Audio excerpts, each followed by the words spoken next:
Okay, we're outside of our 2009 Honda Pilot. We're going to go ahead and we're going to trigger remote starting from the OEM remote. Going to lock the doors 3 times with the OEM remote. This will trigger remote starting.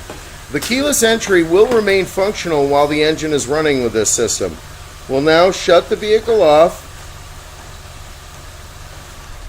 using 3 press. You can also control our vehicle using our aftermarket remote. We have a lock, we have unlock, we have start,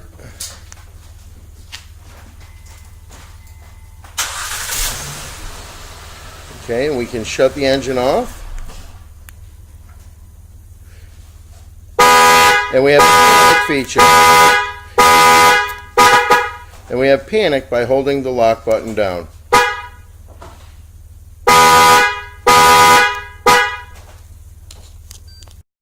Disassembly is as follows. Plastic tool, remove the side panel.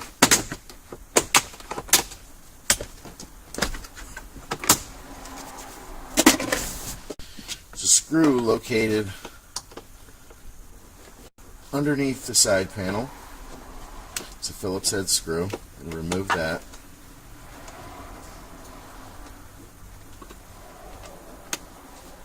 This cover plastic assembly will also have to be removed to disassemble the dash. Pop it out with our plastic tool.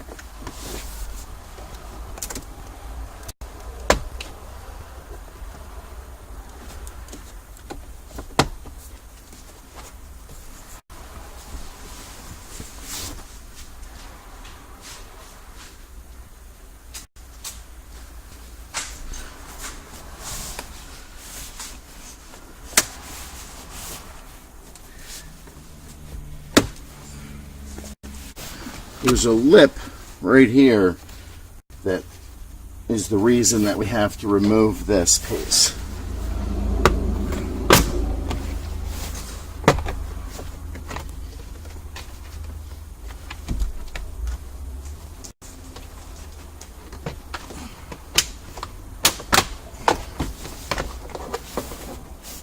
There's a plug over here and a plug down here, along with a vent hose.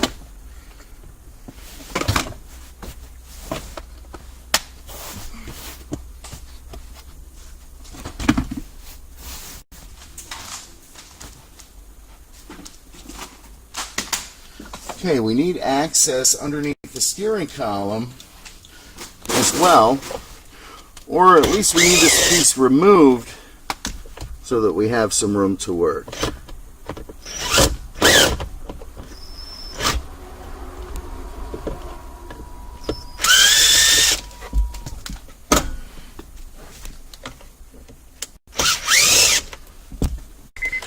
Place the key in the ignition and turn the steering wheel to this position to remove the Phillips screws in the face of the steering column plastic cover.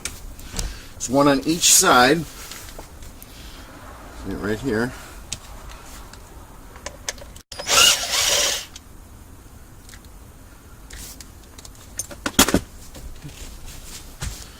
Okay, with all the screws removed, we can apply pressure to the side of the column while pulling downward, and we can release the steering column plastic.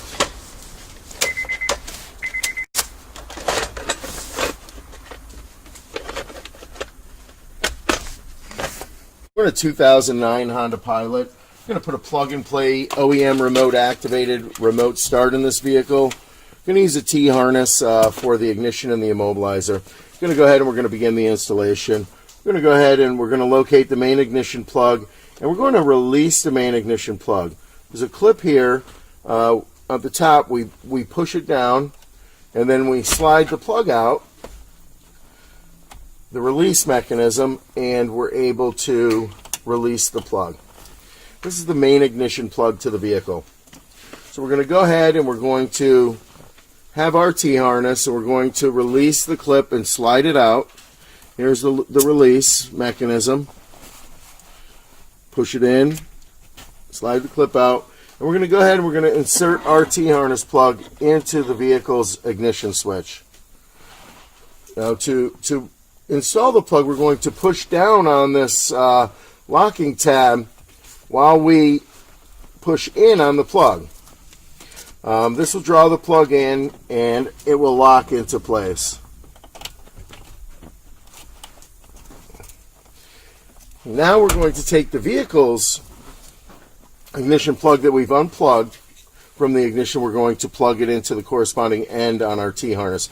Again, we want to start with this this lock clip pulled all the way out.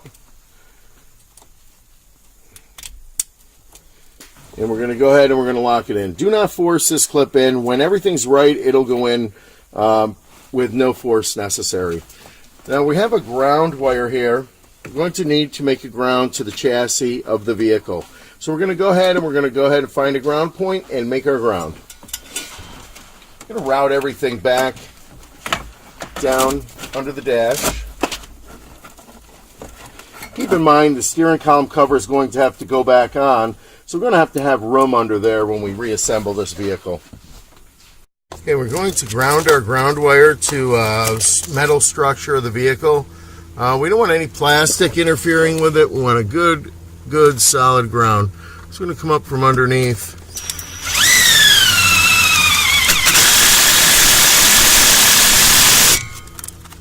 And we're going to make this ground. Okay, we have an immobilizer connection. We're going to go ahead and we're going to do our immobilizer connection. We're going to locate the vehicle's immobilizer and unplug the immobilizer plug. There's two plugs that look similar. We want the one on the bottom here. We don't want the one that is on the side. So we're going to go ahead, we're going to plug our immobilizer connection into the vehicle, and we're going to plug the vehicle's harness. This will leave a couple wires up here. One of these wires for the parking light, one is for the horn of the vehicle. We're going to connect these wires in the next step. First, we're going to route the wires underneath the dash. Okay, we have two connections that are going to be done at the parking light switch. So we're going to press the release clip and unplug the parking light switch, and we're going to orientate ourselves looking at the back of the plug where the wires enter, and I'm going to show you the two wires that we're going to use at this plug. Okay, we're looking at the plug from the back. We're going to use the gray wire as our parking light activation and the orange wire as an auto lamp turn off. If you have auto lamps, you want to connect this orange wire because if the remote starter turns off, we want it to trigger the auto lamps to turn off as well. So again, parking light's gray, orange is the auto lamp connection. We're going to apply T-taps and we're going to plug into these two wires. Another connection that's optional is a horn connection. It's located at this plug on the top of the steering column here. We're going to go ahead and we're going to release the plug. Again, we're going to orientate ourselves looking at the back of the plug, and we're going to remove a little bit of this tape. I'm going to show you what wire we're going to use here for the horn activation. Okay, we're going to orientate the plug looking at it from the back with the clip up, and we want this gray wire right here on the corner pin. This is our horn activation wire. We're going to go ahead and we're going to tap this wire and make our connection. We're ready to program our device for our 2009 Honda Pilot. We're going to start by locating our 6-pin plug. We're going to hold the program button down on the device and we're going to plug in our 6-pin plug. Lights are going to start scrolling on the device. You want to stop when we see a solid red light. And we release the button on red. So we plugged in our program, our main harness while holding the program button, and we released on solid red. We're going to go ahead and we're going to insert the remaining connectors, which is our 20-pin, and then our white and our red.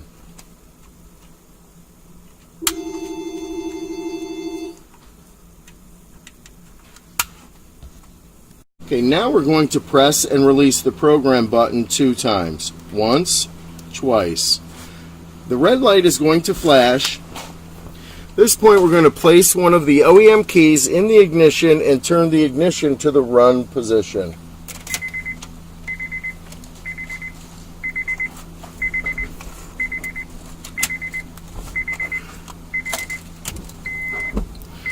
Okay, when we do this, we're going to have our red light flash 10 times and then our blue light flash rapidly. At this point, the module is programmed. We're going to go ahead and shut the key off and remove the key from the ignition. We will be able to activate the remote start by locking the doors 3 times on a remote that works.